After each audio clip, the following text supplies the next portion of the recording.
This is 2 Minutes Together, a ministry of Central Lutheran Church, Eugene, Oregon. I'm Vicar Ben.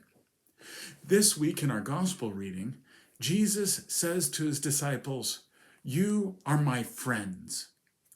That statement might not seem incredibly important, but in the ancient world, that term friend was incredibly important.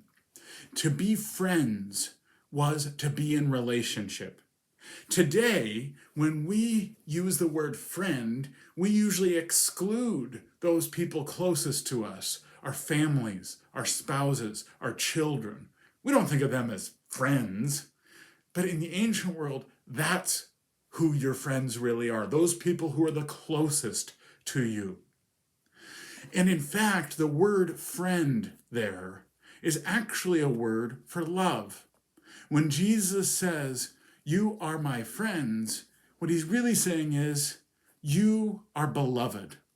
We have a relationship of love with one another. And thereby, you, the community, have a relationship of love with each other. That, of course, did not mean that there'd be no room for conflict. There'd be no room for challenges.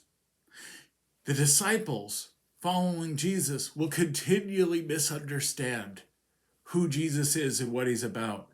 They continually are going to cause problems. With one another, they will be in a lot of conflict. Here in the Gospel of John, the Gospel seems to be written to a community in crisis because they don't agree.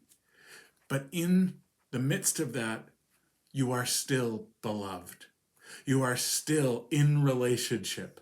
There is still space for you. Jesus is assuring this community, we are in relationship.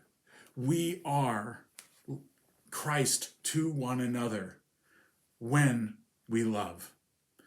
Love, the action word of how to live together as a body of Christ. This is 2 Minutes Together. I'm Vicar Ben.